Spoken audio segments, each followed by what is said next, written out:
అది అర్ధరాత్రి. కోడలు అనామిక హాల్లో నిలబడి గోడ గడియారాన్ని చూసింది.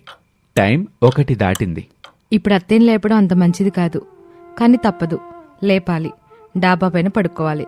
అప్పుడే నా మొగుడికి తిక్క కుదురుతుంది అని అనామిక తనలో తాను అనుకుంటూ ఉండగా అప్పుడే అక్కడికి రమేష్ వచ్చాడు. అనామిక, ఈరోజు నీకేమైంది? ఎందుకిలా చేస్తున్నావు చెప్పు. గదిలోకి పద. ఏమైనా ఉంటే మార్నింగ్ మాట్లాడుకుందాం. తమరు మార్నింగ్ మాట్లాడతారా? 8కి లేస్తారు. ఆఫీస్కి ఆలస్యం అవుతుందని చకచక రెడీ అవుతూనే అనామిక టిఫిన్ అంటారు. టిఫిన్ తింటూనే అనామిక లంచ్ బాక్స్ అంటారు. అదవ్వగానే బాయ్ బాయ్, లవ్ యూ అని చెప్పి బైక్ మీద రయ్యిన వెళ్ళిపోతారు. రేపలా ఏమీ వెళ్ళను అనామిక. నీతో మాట్లాడిన తర్వాతే నేను ఆఫీస్కి వెళ్తాను. ఇప్పుడు మాత్రం వెళ్ళి పడుకుందాం పదనామిక. నేను అడిగిన దానికి ఒప్పుకుంటేనే గదిలోకి వస్తాను. అబ్బాను, నువ్వు చెప్పిన విషయం గురించి ఆలోచిస్తానని చెప్పాను కదా. అర్ధరాత్రి పూట ఎందుకు ఇలా చేస్తున్నావో నాకు అర్థం కావటం లేదు. ఒప్పుకుంటానని చెప్తే మీ నోటు ముచ్చలు రాలిపోతాయా? ఒప్పుకుంటున్నాను అని చెప్తే నువ్వు ఊరుకుంటావా చెప్పు. ఊరుకోకుండా ఏమంటాను చెప్పండి? కాల్చుకు తింటానా ఏంటి మిమ్మల్ని? మంట ఒక్కటే ఉండదు, ఇంచుమించు కాల్చుకు తినేంత పని చేస్తున్నావు. ఆఫీస్కి వెళ్ళేటప్పుడు తిరిగి వచ్చిన తర్వాత లంచ్ టైంలో ఈ పూట వెళ్దామా, ఈరోజు వెళ్దామా అని అడుగుతున్నావు. ఇది భరించటం నా వల్ల కాదు. ఈ క్షణం నుంచి నీకు నాకు మాటల్లో. నువ్వెవరో నాకు తెలీదు, నేనెవరో నీకు తెలీదు. వెళ్ళండి, వెళ్ళి పడుకోండి. మరి నువ్వు హాల్లో పడుకుంటావా? నా గురించి మీకెందుకండి? మీరెళ్ళి పడుకోండి, పొండి అని గట్టిగా కోపంగా చెప్పింది అనామిక. కోపంగా రమేష్ బెడ్రూంలోకి వెళ్లి తలుపేసుకున్నాడు. ఇప్పుడు అత్తయ్య నిద్ర లేపితే ఏమనుకుంటుందో ఏమో, కానీ తప్పదు అనుకుని శారద వాళ్ల పడక గది దగ్గరికి వచ్చింది. అత్తయ్యా, అత్తయ్యా అని పిలుస్తూ తలుపు మీద కొట్టింది.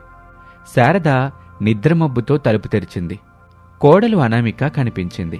గుడ్ మార్నింగ్ అత్తయ్య. నీ అమ్మ కడుపు మాడ 1 గంటకు తలుపు కొట్టి గుడ్ మార్నింగ్ చెప్పడం ఏంటే? ఏమైంది? ఎందుకు తలుపు కొట్టావు? అత్తయ్య, మనం డాబా పైన పడుకుందాం. పిచ్చిగాని పట్టింది ఏమైనా నీకు? అర్ధరాత్రి డాబా పైన పడుకుందాం అని చెబుతున్నావు. ఎల్లా, వెళ్ళి నీ గదిలో పడుకో, నా కళ్ళ ముందుండబాక.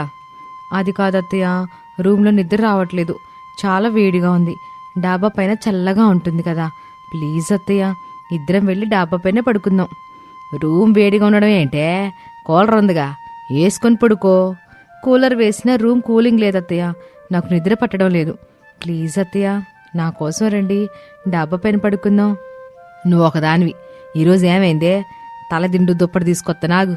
నువ్వెళ్ళి వాటర్ తాగడానికి వాటర్ తీసుకురా, వెళ్ళు. సరే అత్తయ్య. అనామిక ఫ్రిడ్జ్ దగ్గరికి వచ్చింది. కూల్ వాటర్ బాటిల్ తీసుకుంది. గదిలోకి వచ్చిన రమేష్ కిటికీ దగ్గర నిలబడి, ఎన్ని రోజులుగా అనామిక ఎప్పుడు తనకి బంగారం కొనివ్వమని అడగలేదు. ఆ రోజు మాత్రం బంగారం ధర తగ్గింది, నాకు బంగారం తీసుకుంటారా లేదా అని అలక మొదలుపెట్టింది. ఆవేశంగా హాల్లోకి వెళ్ళింది. తనకు తెలుసు, తన చెయ్యి నా ఎదమీద ఉంటేనే నేను హాయిగా పడుకుంటానని. కాని ఇప్పుడు బంగారం కోసం నన్ను గదిలో వదిలిపెట్టి తను హాల్లో పడుకుంది. చెప్తా అని అనుకుంటూ ఉంటాడు. అత్తాకోడళ్ళు డాబా పైన పడుకున్నారు. శారద నిద్రలోకి జారుకుంది. అనామికాకి మాత్రం నిద్ర పట్టట్లేదు. పడుకొని ఆకాశంలోని చుక్కల్ని లెక్కబెడుతూ ఉంటుంది. రమేష్ హాల్లోకి వచ్చి చూశాడు. అనామిక ఎక్కడా కనిపించలేదు. ఇదేంటి, అనామిక హాల్లో పడుకోకుండా ఆరు బయట ఒక్కతే ఒంటరిగా పడుకుందా ఏంటి అని తలుపు తెరిచి బయటకొచ్చాడు. ఆరు బయట అనామిక కనిపించలేదు. అనామిక ఆరు బయట కూడా పడుకోలేదు. అయితే ఖచ్చితంగా డాబాపైనే పడుకొనుంటుంది. నేను కూడా డాబాపైకి వెళ్తాను. నన్ను చూసి షాక్ అవుతుంది. తన మీద నాకెంత ప్రేమ ఉందో అర్థం చేసుకుంటుంది అనుకుని రమేష్ కూడా డాబాపైకి వచ్చాడు. పడుకున్న అత్తాకోడలని చూసి షాక్ అయ్యాడు. నిరాశ ముఖంతో తన గదిలోకి వెళ్లి పడుకున్నాడు. ఆ రాత్రి అలా గడిచింది. ఇక మరుసటి రోజు ఆదివారం.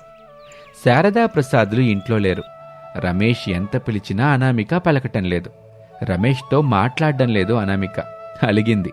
అప్పుడు రమేష్ సెల్ఫోన్లో నువ్వంటే నాకిష్టం, నీ నవ్వంటే నాకిష్టం అని పాటని పెట్టి అనామికని ప్రేమగా చూస్తూ ఉంటాడు. అప్పుడు అనామిక కోపంగా తన సెల్ఫోన్లో పొరిగింటి మంగళగౌరి వేసుకున్న గొలుసు చూడు అనే పాటను పెట్టింది. అలా వాళ్ళిద్దరి మధ్య చాలాసేపటి వరకు పాటలతోనే మాటలు సాగాయి. ఇక చివరికి రమేష్, జాబిలమ్మ నీకు అంత కోపమా అనే పాటని పెట్టాడు. అప్పుడు అనామిక, భార్య కోరింది తీర్చకపోతే కోపం రాకుండా ఏమొస్తుంది చెప్పండి. నీ కోరిక చాలా ఖరీదైంది అనామిక. అంత డబ్బు మన దగ్గర ఇప్పుడుందా చెప్పు? ఉన్నది లేనిది నాకు తెలీదండి. ఇప్పుడు బంగారం ధర రోజు రోజుకి చాలా తగ్గుతుంది. నాకు బంగారం తీసుకుంటారా లేదా? ముందు అది మాత్రం చెప్పండి చాలు. రమేష్ సమాధానం చెప్పకుండా వెళ్ళిపోయాడు. అనామిక కోపంగా కిచెన్లోకి వెళ్ళింది. వంటబండ మీద అత్తగారు చేసిన చేపల కూర కనిపించింది. బంగారం తీసుకోమని అడిగితే సమాధానం చెప్పకుండా వెళ్ళిపోతారా? వెళ్ళండి వెళ్ళండి. ఎంత దూరం వెళ్ళినా తినడానికి ఇంటికే వస్తారు కదా, అప్పుడు మీకు మామూలుగా ఉండదు అని చేపల కూరలో కారం వేసింది. ఆ పక్కనే ఉన్న పచ్చట్లో ఉప్పేసింది. అయ్యగారు దెబ్బకు దిగి రావాలి అని అనుకొని ఇంటి గుమ్మం దగ్గరికి వచ్చింది. బయటకు వెళ్లిన భర్త రమేష్ కోసం ఎదురుచూస్తూ ఉంటుంది అనామిక. ఇక బాగా ఎండగా ఉండటంతో శారదా ప్రసాద్ దంపతులు స్కూటీని ఒక చెట్టు నీడలో ఆపి వాళ్ళక్కడున్న రాళ్ల మీద కూర్చున్నారు. ఏమోయ్ శారదా, అత్తాకోడలేంటి రాత్రి డాబా పైన పడుకున్నారు? నన్ను మాట్లాడించబాకండి, అసలే నేను కోపంగా ఉన్నాను, తిట్టేస్తాను. విషయమేంటో చెప్పకుండా కోపంగా ఉన్నాను, తిట్టేస్తానని పడుచుపిల్ల డైలాగులు చెప్తే నాకు మాత్రం ఎట్టా అర్థమవుద్ది చెప్పు? పెళ్ళయి 25 ఏళ్ళు దాటింది, ఇంకా మీ భార్య మనసు పూర్తిగా అర్థం చేసుకోలేకపోయారు. బంగారం లేనందుకు బాధ లేదు, భర్త ఇంకా ఈ భార్య మనసుని అర్థం చేసుకోలేకపోయాడనే బాధ ఎక్కువగా ఉంది. పదండి, ఇంకా తీరిగ్గా కూర్చున్నారు. ఓహో, ఇదంతా బంగారం కోపమా? శారద కోపంగా చూసింది. అయినా శారద, నువ్వే బంగారం అయినప్పుడు నీకింక బంగారం ఎందుకు చెప్పు? చాలు, ఈ డైలాగులు విని విని నా చెవులు చిల్లులు పడ్డాయి. బంగారం తీసుకుంటేనే మనం ఒకటి, లేదంటే తమర తూర్పు నేను పడమరా. అదంతా తర్వాత ముచ్చట, ఇప్పుడు మాత్రం ఇంటికి పోదాం పద. ప్రసాద్ స్కూటీ తీశాడు. శారద కోపంగా కూర్చుంది. ఇక స్కూటీ కదిలింది. ఇక అక్కడ భర్త రమేష్ కోసం ఎదురుచూస్తున్న అనామికకి ఇంటికొచ్చిన అత్తమామలు ఎదురుగా కనిపించారు. ఇప్పుడే అత్తమామలు రావాలా? చేపల కూరలో కారం, పచ్చడిలో ఉప్పు వేసేశాను. ఇద్దరూ ఆ రెండిటితో తింటే గనక వామ్మో వద్దని చెప్పేయాలి అని అనామిక అనుకుంటూ ఉండగా శారదా ప్రసాదులు గుమ్మం దగ్గరికి వచ్చారు. ఏంటి వాళ్ళ కొడుకు ఇంట్లో లేడా? అవునత్తయ్య, ఆయన కోసం ఎదురు చూస్తున్నాను. వస్తాళ్లే, వెళ్ళి నాకు అన్నం పెట్టిరా.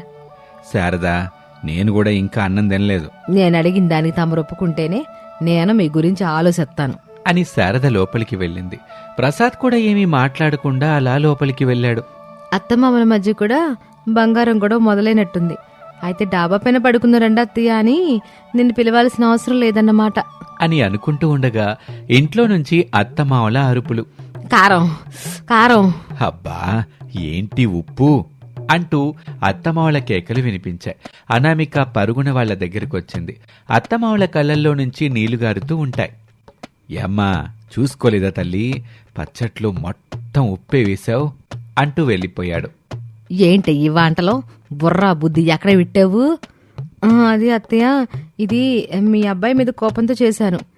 ఏంటి, ఎంత కారం ఉప్పు కలిపిన వంటల్ని నా కొడుకు కోసం చేసేవా?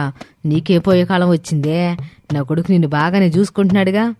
అది కాదు అత్తయ్య, బంగారం ధర తగ్గింది కదా, పుస్తలు తడి చేయించమని అడిగాను. ఆయన ఏం కుదరదని చెప్పాడు. అందుకే నేను మీతో కలిసి డాబా పైన పడుకున్నాను. ఈ రోజు కాకపోయినా రేపైనా తీసుకుంటానని చెప్తాడు. నా కోరిక తీరుతుంది. నీ ఆలోచన బాగుంది కోళ్ళ. ఈ రోజు నుంచి నేను కూడా నీతో పాటు డాబా పైకి వస్తాను. అనామిక నవ్వుకుంది. అలా అత్తాకోడళ్ళు కలిసి రోజూ రాత్రిపూట డాబా పైన పడుకోవటం మొదలుపెట్టారు. కొన్నాళ్లు తండ్రి కొడుకులు ఆనందంగా ఉన్నప్పటికీ తమ భార్యల్ని బాధ పెట్టడం అంత మంచిది కాదని, నలుగురిలో వాళ్లకి కూడా గుర్తింపు ఉండాలని ఆలోచించారు. రమేష్ పెద్ద మొత్తంలో లోన్ కోసం పెట్టాడు. రమేష్ ప్రసాదులు కలిసి అత్తాకోడళ్ళకి బంగారు పుస్తలతాన్ని చేయించారు. అత్తాకోడళ్ళు వాటిని వేసుకుని ఎంతో సంతోషపడ్డారు. అయినా అత్తాకోడళ్ళు డాబా పైన పడుకోవటానికే వెళ్లేవారు. బంగారం తీసుకున్నాక కూడా మళ్ళీ ఇదేం ట్విస్ట్ శారదా? ఇంట్లో పడుకుంటే కాల్ రయ్యాలి, ఏసీ నడవాలి, ఫ్యాన్ తిరగాలి. అప్పుడు కరెంటు బిల్లు 50 రూపాయలు వచ్చుద్ది. అంత ఖర్చు పెట్టడం ఎందుకు చెప్పండి? రాత్రిపూట బయట డాబా మీద పడుకుందాము, చల్లగా ఉంటది, హాయిగా నిద్ర పట్టుద్ది. మీరు కూడా వచ్చేయండి అని శారద చెప్పింది. ఇక తండ్రి కొడుకులు కూడా ఇది కూడా బాగుంది అని వాళ్లతో పాటు డాబా పైన పడుకోవటం మొదలుపెట్టారు. ఇది వాల్టి కథ. మరొక ఆసక్తికర కథలో మళ్ళీ కలుద్దాం. అంతవరకు సెలవు. నమస్తే.